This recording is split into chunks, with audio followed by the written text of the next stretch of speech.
దగ్గర దగ్గర 10 మందిని 30 రోజులు జైల్లో పెట్టారు. ఏం తమ్ముళ్ళు మర్చిపోతానా, ఆడబిడ్డలో మర్చిపోతానా అని అడుగుతున్నా. నా జీవితంలో మొట్టమొదటిసారి జైలుకు కూడా పోయి మన వాళ్ళని పరామర్శించా. తర్వాత నన్ను కూడా జైల్లో పెట్టే పరిస్థితికి వచ్చారు. బాధ, ఆవేదన ఉంది. నాకు ఎవరి మీద కోపం లేదు, మీ మీద అభిమానం ఉంది. అందుకే చెప్తున్నా, కుప్పం ఒక ప్రశాంతమైన ప్రాంతం అవునా కాదా అని మిమ్మల్ని అడుగుతున్నా. మీకు ప్రశాంతత కావాలనా లేదా అని అడుగుతున్నా. ఈరోజు మీ తరపున ఈ యొక్క ఎన్టీఆర్ మెమోరియల్, ఎన్టీఆర్ విగ్రహం సాక్షిగా చెప్తున్నా, ఎవడైనా కుప్పంలో రౌడీజం చేశారో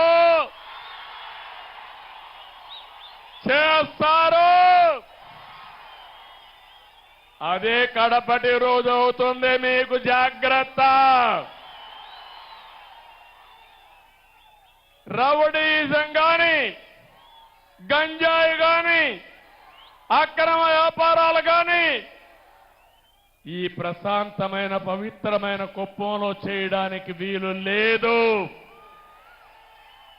అందరూ ఏకగ్రీవంగా ఆమోదిస్తారా లేదా అని మిమ్మల్ని అడుగుతున్నా. గట్టిగా చప్పట్లు కొట్టి కూడా చెప్పండి ఆమోదిస్తామని. 5 సంవత్సరాలు నేను ఒక స్పష్టమైన అజెండాతో వచ్చాను మీ దగ్గరికి. సంక్షేమానికి పెద్దపీట వేస్తాం, అభివృద్ధి పరిగెత్తిస్తాం. దానికి నమూనాగా ఈ కుప్పం నియోజకవర్గాన్ని తయారు చేస్తారని మరొకసారి మీ అందరికీ హామీ ఇస్తున్నా. మన మున్సిపాలిటీ కుప్పం పన్నులు పెంచారు కానీ అభివృద్ధి చేశారా తమ్ముళ్ళు, ఆడబిడ్డలను అడుగుతున్నా. నేను మీ అందరికీ ఒకటే హామీ ఇస్తున్నా. ఈరోజు నేను మొన్నే చెప్పాను 100 కోట్లని, కానీ 100 కోట్లు కాదు, ఎంతైనా పర్వాలేదు, ఒక మోడల్ మున్సిపాలిటీగా ఈ కుప్పాన్ని తయారు చేస్తాం.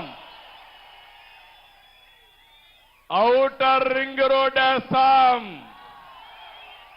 టౌన్ లేక్ అన్ని రోడ్లు వేస్తాం, అన్ని రోడ్లు సిమెంట్ రోడ్లు చేస్తాను, డ్రైనేజ్ వ్యవస్థ ఏర్పాటు చేస్తాను, జంక్షన్లు కూడా ఏర్పాటు చేసి అవసరమైతే ఒక పరిశుభ్రమైన నగరంగా కుప్పం టౌన్ ని తయారు చేసే బాధ్యత నాదని మీ అందరికీ హామీ ఇస్తున్నా. ఈ కుప్పమే కాదు, మనకు 4 మండలాలు ఉన్నాయి. 4 మండలాలను కూడా మండల కేంద్రాలను అభివృద్ధి చేస్తా. ఒక్కొక్క మండల కేంద్రానికి ఒక 10 కోట్లు తక్కువ కాకుండా ఖర్చు పెట్టి ఈ మండల కేంద్రాలను అభివృద్ధి చేసి ఆదర్శమైన టౌన్ గా చేసే బాధ్యత నాదని మీ అందరికీ హామీ ఇస్తున్నా.